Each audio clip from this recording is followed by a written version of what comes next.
Class 6 chapter 2 globe अक्षांश एवं देशांतर। तो पिछले अध्याय में आप पढ़ चुके हैं कि हमारी पृथ्वी गोलाकार नहीं है। ये उत्तर और दक्षिण ध्रुव पर थोड़ी चपटी तथा मध्य में थोड़ी उभरी हुई है। क्या आप कल्पना कर सकते हैं कि यह कैसी दिखती है? इस संबंध में जानकारी प्राप्त करने के लिए आप अपनी कक्षा में सावधानीपूर्वक ग्लोब को देखिए। ग्लोब पृथ्वी का लघु रूप में एक वास्तविक प्रतिरूप है। ग्लोब विभिन्न आकार एवं प्रकार के हो सकते हैं। बड़े ग्लोब जो आसानी से एक स्थान से दूसरे स्थान नहीं ले जाए जा सकते, पॉकेट में रखने योग्य छोटे ग्लोब और गुब्बारे जैसे ग्लोब जिनमें हवा भरी जा सकती है एवं आसानी से एक स्थान से दूसरे स्थान ले जाए जा सकते हैं। ग्लोब स्थिर नहीं होते हैं, इसे उसी प्रकार घुमाया जा सकता है जैसे कुम्हार का पहिया या लट्टू घूमता है। ग्लोब प्रदेशों, महाद्वीप तथा महासागरों को उनके सही आकार में दिखाया जाता है। पृथ्वी के समान किसी गोले पर किसी बिंदु की स्थिति का वर्णन करना कठिन है। अब प्रश्न यह उठता है कि इस पर किसी स्थान की स्थिति कैसे बताई जा सकती है। इसके लिए हमें कुछ बिंदुओं एवं रेखाओं के संदर्भ की आवश्यकता होती है। आप देखेंगे कि एक सुई ग्लोब में झुकी हुई अवस्था में स्थित होती है, जिसे अक्ष कहा जाता है। ग्लोब पर वे दो बिंदु जिनसे होकर सुई गुजरती है, उत्तर तथा दक्षिण ध्रुव है। ग्लोब को इस सुई के चारों ओर पृथ्वी की भांति पश्चिम से पूर्व की ओर घुमाया जा सकता है। यानी कि पृथ्वी की भांति, यानी कि पृथ्वी जो है पश्चिम से पूर्व की ओर घूमती है और उसी प्रकार ग्लोब भी सुई के चारों ओर पश्चिम से पूर्व की ओर घूमती है। लेकिन याद रखें कि इन दोनों में एक अंतर यह है कि पृथ्वी पर वास्तव में ऐसी कोई सुई जो है नहीं होती। यह अपने अक्ष पर चारों ओर घूमती है, जो एक काल्पनिक रेखा है। एक अन्य काल्पनिक रेखा भी ग्लोब को दो बराबर भागों में बांटती है। तो जो अन्य काल्पनिक रेखा है जो ग्लोब को दो बराबर भागों में बांटती है, वो विषुवत वृत्त कही जाती है। ये जो है 0 डिग्री होती है विषुवत वृत्त। पृथ्वी के उत्तर में स्थित आधे भाग को, यानी कि विषुवत वृत्त से ऊपर की ओर आधे भाग को उत्तरी गोलार्ध और विषुवत वृत्त से नीचे दक्षिण की ओर आधे भाग को दक्षिणी गोलार्ध कहा जाता है। ये दोनों बराबर के आधे भाग होते हैं। इस प्रकार विषुवत वृत्त पृथ्वी पर एक काल्पनिक वृत्त बनाती है एवं यह पृथ्वी पर विभिन्न स्थानों की स्थिति बताने का सबसे महत्वपूर्ण संदर्भ बिंदु है। विषुवत वृत्त से ध्रुवों तक स्थित जो सभी समानांतर वृत्त हैं उसको अक्षांश या फिर समानांतर रेखाएं कहते हैं।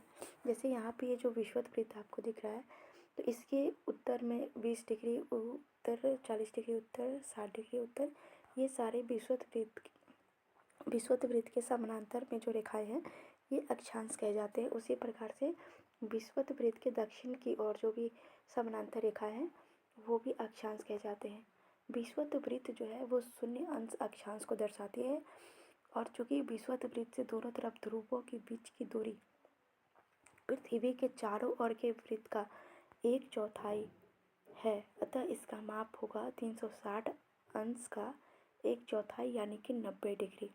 तो इस प्रकार अंश जो है 90 डिग्री जो है या फिर 90 अंश जो है उत्तरी अक्षांश उत्तर ध्रुव को दर्शाता है और 90 डिग्री जो है यानी 90 अंश दक्षिणी अक्षांश दक्षिण ध्रुव को दर्शाता है। इस प्रकार विषुवत वृत्त के उत्तर की सभी समानांतर रेखाओं को उत्तरी अक्षांश कहा जाता है और विषुवत वृत्त के दक्षिण स्थित सभी समानांतर रेखाओं को दक्षिणी अक्षांश कहा जाता है। इसीलिए प्रत्येक अक्षांश के मान के साथ उसकी दिशा यानी कि उत्तर या दक्षिण को भी लिखना सामान्यतः इसे उ या द अक्षर से व्यक्त किया जाता है। जैसे कि महाराष्ट्र में चंद्रपुर और ब्राज़ील जो कि दक्षिण अमेरिका में पड़ता है, उसमें बेलो होरिज़ोंटे दोनों एक ही अक्षांश यानी 20 डिग्री अंश पर स्थित है। लेकिन चंद्रपुर जो है विषुवत वृत्त के 20 डिग्री अंश उत्तर में है और बेलो होरिज़ोंटे जो है विषुवत वृत्त के 20 डिग्री अंश दक्षिण में स्थित है। इसलिए हम चंद्रपुर को 20 डिग्री उ अक्षांश पर तथा बेलो होरिज़ोंटे को 20 डिग्री द अक्षांश पर स्थित है, इस तरह से लिखते हैं। चित्र 2.2 से स्पष्ट है कि जैसे जैसे हम विषुवत वृत्त से दूर जाते हैं अक्षांशों का आकार घटता जाता है। तो चित्र 2.2 ये है, जैसे जैसे हम विषुवत वृत्त से दूरी बढ़ाते हैं वैसे वैसे जो है अक्षांशों का आकार यानी कि जो अक्षांश है, जो वृत्ताकार रेखाएं हैं, वो उसकी जो लंबाई है या एरिया है वो घटती जाती है और बिल्कुल टॉप पे आके, नहीं कि ध्रुव पे आके ये बिल्कुल एक पॉइंट जैसी स्थिति बनाती है। इसी प्रकार से इसमें क्या आप जानते हैं, अपने स्थान से ध्रुव तारे का कोण मापकर आप अपने स्थान का अक्षांश जान सकते हैं। यहाँ पे पृथ्वी को बांटा गया है कई भागों में। तो यहाँ ये बीच से जो गुजर रही है वे विषुवत वृत्त है। तो और 23.5 डिग्री उत्तर में कर्क रेखा और 23.5 डिग्री दक्षिण में मकर रेखा। कर्क रेखा के ऊपर जो है 66.5 डिग्री उत्तर में उत्तरी ध्रुव वृत्त पड़ती है। उसी तरीके से दक्षिण में 66.5 डिग्री दक्षिण में दक्षिणी ध्रुव वृत्त पड़ती है। तो ये कर्क रेखा और मकर रेखा के बीच की जो एरिया है वो उष्णकटिबंधीय क्षेत्र में आती है, यानी कि सबसे ज़्यादा गर्मी इस एरिया में पड़ती है। यहाँ पे सूर्य का प्रकाश कुछ ज़्यादा तेज रहता है। उसी प्रकार से जो कर्क रेखा और उत्तरी ध्रुव वृत्त या नीचे की ओर मकर रेखा और दक्षिणी ध्रुव वृत्त की ओर आते हैं, तो यहाँ पे शीतोष्ण कटिबंध होती है। उत्तर में उत्तरी शीतोष्ण कटिबंध बोलेंगे और दक्षिण में दक्षिणी शीतोष्ण कटिबंध बोलेंगे, जहाँ पे सूर्य के प्रकाश भी पड़ती है लेकिन उतनी तेज नहीं होती है या गर्मी यहाँ उतना ज़्यादा नहीं होता जितना उष्ण कटिबंध वाले एरिया में होती है। इसके ऊपर जाते हैं तो शीत कटिबंध आती है, उत्तरी शीत कटिबंध और दक्षिणी शीत कटिबंध। यहाँ पे सूर्य की प्रकाश बिल्कुल मतलब तिरछा होती है। इस यहाँ पे लाइट मतलब बर्फ़ वगैरह जमी होती है, यहाँ पे सूर्य का प्रकाश ज़्यादा नहीं मिल पाता है। यानी सबसे ज़्यादा ठंड जो है ये शीत कटिबंध में होती है और सबसे कम जो ठंडी या फिर ना के बराबर या बोले कि सबसे ज़्यादा गर्मी जो है वो उष्ण कटिबंध एरिया में पड़ती है, जो कि कर्क और मकर रेखा के बीच में आती है। अब महत्वपूर्ण अक्षांश या समानांतर रेखा। तो विषुवत वृत्त 0 डिग्री उत्तरी ध्रुव 90 डिग्री उत्तर की ओर और दक्षिणी ध्रुव 90 डिग्री दक्षिण की ओर। इसके अलावा 4 महत्वपूर्ण अक्षांश या फिर समानांतर रेखा बोल सकते हैं और भी है, जो है उत्तरी गोलार्ध में कर्क रेखा जो 23.5 डिग्री उत्तर में पड़ती है, दक्षिणी गोलार्ध में मकर रेखा जो 23.5 डिग्री दक्षिण में पड़ती है, विषुवत वृत्त के 66 डिग्री उत्तर में उत्तरी ध्रुव वृत्त और विषुवत वृत्त के 66 डिग्री दक्षिण में दक्षिणी ध्रुव वृत्त। पृथ्वी के ताप कटिबंध। तो कर्क रेखा एवं मकर रेखा के बीच के सभी अक्षांशों पर सूर्य वर्ष में एक बार दोपहर में सिर के ठीक ऊपर होता है, इसलिए इस क्षेत्र में सबसे अधिक ऊष्मा प्राप्त होती है तथा इसे उष्ण कटिबंध कहा जाता है। जैसे यहाँ पे ऊपर में यहाँ दिखाया गया है, ये उष्ण कटिबंध कर्क रेखा और मकर रेखा के बीच का एरिया ये उष्ण कटिबंध है।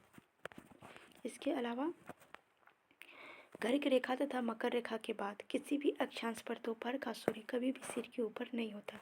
ध्रुव की तरफ सूर्य की किरणें तिरछी होती जाती। इस प्रकार उत्तरी गोलार्ध में कर्क रेखा और उत्तर ध्रुव वृत्त तथा दक्षिणी गोलार्ध में मकर रेखा और दक्षिणी ध्रुव वृत्त के बीच क्षेत्र का तापमान मध्यम रहता है, इसलिए इन्हें शीतोष्ण यानी शीत और उष्ण दोनों मिल जाती है, शीतोष्ण कटिबंध कहलाती है।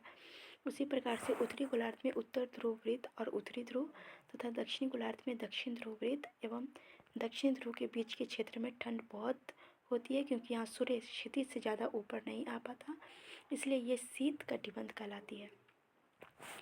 अब देशांतर। तो किसी स्थान की स्थिति को बताने के लिए उस स्थान के अक्षांश के अलावा कुछ और जानकारियों की आवश्यकताएं होती हैं। आप देख सकते हैं कि प्रशांत महासागर में स्थित टोंगा द्वीप एवं हिंद महासागर में स्थित मॉरिशस द्वीप एक ही अक्षांश जो कि 20 डिग्री दक्षिण पर है स्थित है। इसकी सही स्थिति जानने के लिए यह पता करना होगा कि उत्तर ध्रुव को दक्षिणी ध्रुव से जोड़ने वाली जो संदर्भ रेखा से पूर्व या पश्चिम की ओर इन स्थानों की दूरी कितनी है। इन संदर्भ रेखाओं को देशांतरीय याम्योत्तर कहते हैं, यानी कि देशांतर वो है जो उत्तरी ध्रुव को दक्षिण ध्रुव से जोड़ती हुई इस तरीके से वृत्त बनाती है, तो ये देशांतर है। और देशांतर जो है पृथ्वी को 2 भागों में बांटती है, पूर्व और पश्चिम की ओर। तो यहाँ भी देखना होता है स्थानों की जो कि पूर्व में है या पश्चिम में है वो स्थान, तो उनके बीच की दूरी को देशांतर के अंशों में मापा जाता है। प्रत्येक अंश यानी कि जो देशांतर है उनके बीच की दूरी को अंश में मापा जाता है, देशांतर के अंशों में मापा जाता है।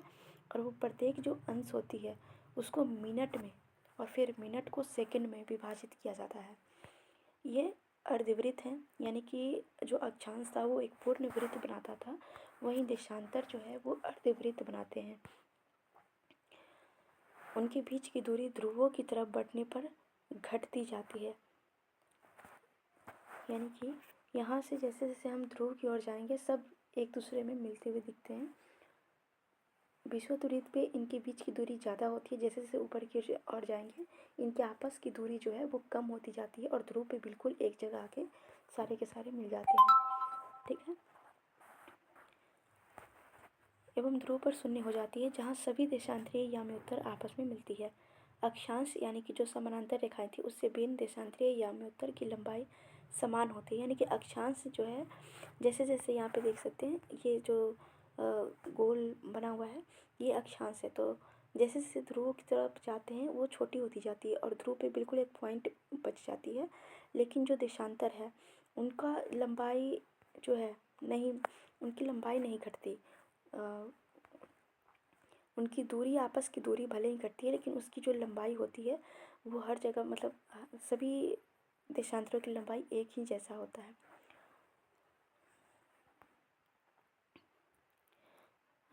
इसलिए इन्हें सिर्फ मुख्य संख्याओं में व्यक्त करना कठिन था। तब सभी देशों ने निश्चय किया कि ग्रीनिच, जहाँ ब्रिटिश राजकीय वेधशाला स्थित है, यानी कि ग्रीनिच मतलब ब्रिटिश राजकीय वेधशाला कहाँ स्थित है तो ग्रीनिच में, तो वहाँ से गुजरने वाली याम्योत्तर से पूर्व और पश्चिम की ओर गिनती शुरू की जाए। इस याम्योत्तर को प्रमुख याम्योत्तर कहते हैं। प्रमुख याम्योत्तर जो कि 0 डिग्री देशांतर है वो कहाँ पे है, ग्रीनिच में, जहाँ पे ब्रिटिश राजकीय वेधशाला स्थित है। तो यहाँ से हम 180 डिग्री पूर्व या 180 डिग्री पश्चिम तक गणना करते हैं। प्रमुख याम्योत्तर तथा 180 डिग्री जो याम्योत्तर है मिलकर पृथ्वी को दो समान भागों में पूर्वी गोलार्ध और पश्चिमी गोलार्ध में विभक्त करते हैं। यानी कि ये प्रमुख याम्योत्तर जो है 0 डिग्री, ये पीछे की ओर जो रेखा होगी वो 180 डिग्री है। तो ये पूरा जब घूम जाती है तो पृथ्वी को दो भागों में, इधर पश्चिम और इधर पूर्व की ओर बांट देती है पृथ्वी को। और यहाँ पे ये है कि 180 डिग्री पूर्व और 180 डिग्री पश्चिम जो याम्योत्तर है वो एक ही रेखा पर, यानी कि यहाँ विश्व प्रमुख याम्योत्तर जो है इससे पश्चिम की ओर चलना स्टार्ट करेंगे और 180 डिग्री पश्चिम पे जाएंगे। तो 0 डिग्री का जो प्रमुख याम्योत्तर है उसके ठीक पीछे वाला जो लाइन है वहाँ पे 180 डिग्री पश्चिम आएगा। उसी तरीके से अगर पूर्व की ओर चलना स्टार्ट करेंगे तो 0 डिग्री से पूर्व की ओर जब चलना स्टार्ट करेंगे तो जब 180 डिग्री पूर्व में पहुँचेंगे तो वो भी ठीक मतलब 0 डिग्री के पीछे की जो रेखा है वो 180 डिग्री पूर्व, वही 180 डिग्री पूर्व जो है याम्योत्तर, इन दोनों सेम ही है। पश्चिमी और पूर्वी याम्योत्तर जो है 180 डिग्री का वो एक ही रेखा है।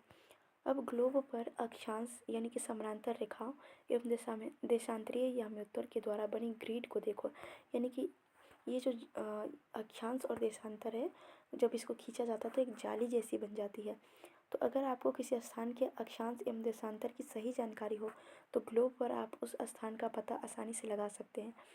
उदाहरण के लिए असम में धुबरी 26 डिग्री उत्तर अक्षांश और 90 डिग्री पूर्वी देशांतर पर स्थित है। अब उस बिंदु को देखें जहाँ ये दोनों रेखाएं एक दूसरे को काटती हैं, 26 डिग्री उत्तर और 90 डिग्री पूर्वी देशांतर। तो ये जहाँ एक दूसरे को काटेगी वो धुबरी की सही स्थिति होगी। ये कुछ प्रैक्टिकल है, जैसे इसको समझने के लिए कागज़ पर समान दूरी वाली क्षैतिज तथा ऊर्ध्वाधर रेखाएं खींची। ऊर्ध्वाधर रेखाओं को संख्या 1 2 3 4 से और क्षैतिज रेखाओं को क ख ग घ से अक्षरों से व्यक्त करें। जिन बिंदुओं पर ये ऊर्ध्वाधर एवं क्षैतिज रेखाएं एक दूसरे को काटती हैं वहाँ कुछ छोटे वृत्त खींचे। इन छोटे वृत्तों को अ ब स द नामों से व्यक्त करें। मान लीजिए कि ऊर्ध्वाधर रेखाएं पूर्व देशांतर एवं क्षैतिज रेखाएं उत्तरी अक्षांश को व्यक्त करती है। ये वर्ल्ड मैप है। तो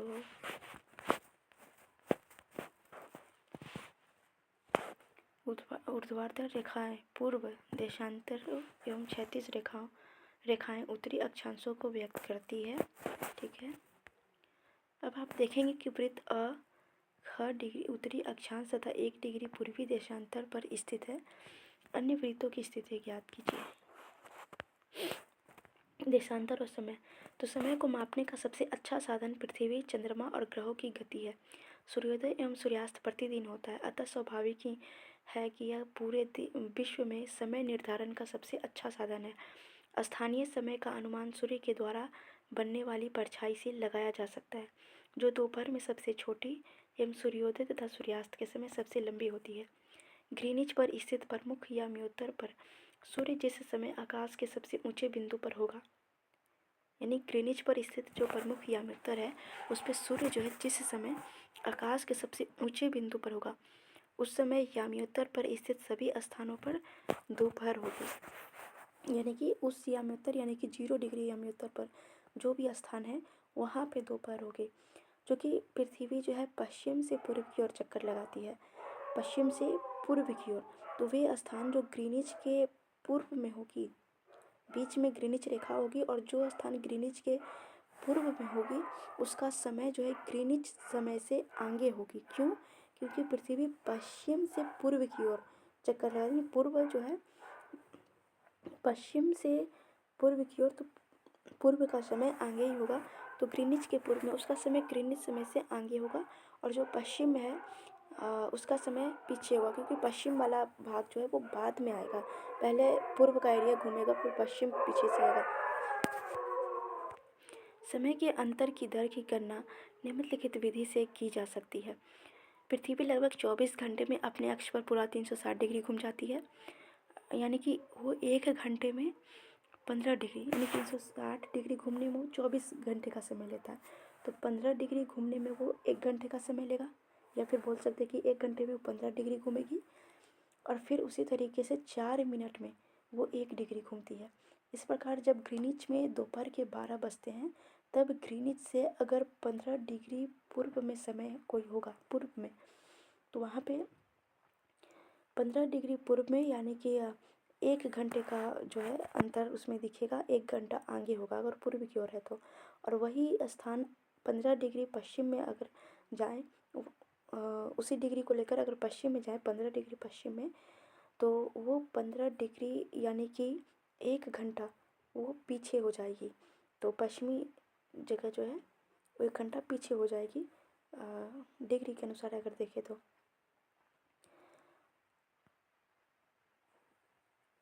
यानी वहाँ सुबह के 11 बजे होंगे। इसी प्रकार जब ग्रीनिच पर दोपहर के यानी कि ग्रीनिच जो एरिया है 0 डिग्री जो याम्योत्तर है वो दोपहर के 12 बजे होंगे। उसी समय जो 180 डिग्री जो है, जो कि 0 डिग्री के ठीक पीछे वाली रेखा है, तो वहाँ पे जो कि पूरा 180 डिग्री का अंतर आ रहा है, यानी कि तो वहाँ पे जैसे 24 घंटे में 360 डिग्री घूम जाती है, तो उसी तरीके से 12 घंटे में जो है 180 डिग्री घूमेगी, यानी 12 घंटे का अंतर आ रहा है।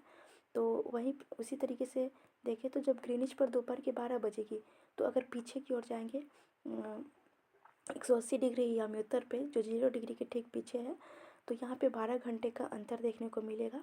तो वहाँ पे मध्य रात्रि हो रही होगी। किसी भी स्थान पर जब सूर्य आकाश में अपने उच्चतम बिंदु पर है दोपहर में, उस समय घड़ी के दिन के 12 बजते हैं। इस प्रकार घड़ी के द्वारा दिखाया गया समय उस स्थान का स्थानीय समय होगा। आप देख सकते हैं कि दिए गए देशांतरीय याम्योत्तर पर सभी स्थानों का स्थानीय समय समान है। हम मानक समय क्यों मानते हैं? तो अलग अलग जो याम्योत्तर होते हैं उस पर स्थित स्थानों के स्थानीय समय में अंतर होता है। उदाहरण के लिए बहुत से देशांतरों से होकर गुजरने वाली जो रेलगाड़ियाँ हैं उनके लिए समय सारणी तैयार करना कठिन होगा। भारत में गुजरात के द्वारका तथा असम के डिब्रूगढ़ के स्थानीय समय में लगभग 1 घंटा 45 मिनट का अंतर होता है। यानी कि गुजरात जो कि भारत के पश्चिमी भाग है, गुजरात का द्वारका, और असम के डिब्रूगढ़ यानी कि भारत का जो पूर्वी हिस्सा है उसके स्थानीय समय में अगर देखें तो 1 घंटा 45 मिनट का अंतर हो जाता है। तो इसलिए आवश्यक होता है कि देश के मध्य भाग से लेकर गुजरने वाली किसी याम्योत्तर के स्थानीय समय को देश का एक मानक समय बना लिया जाए। इस याम्योत्तर रेखा के स्थानीय समय को पूरे देश का मानक समय मान लिया जाता है। भारत में साढ़े 82 डिग्री पूर्व जो है उसको मानक यामी-उत्तर माना गया है। इस यामी-उत्तर के स्थानीय समय को पूरे देश का मानक समय माना जाता है। इसे भारतीय मानक समय के नाम से भी जानते हैं। कबीर भोपाल के निकट एक छोटे से नगर में रहता है। वह अपने मित्र आलोक से कहता है कि वे लोग आज रात्रि में नहीं सो पाएंगे।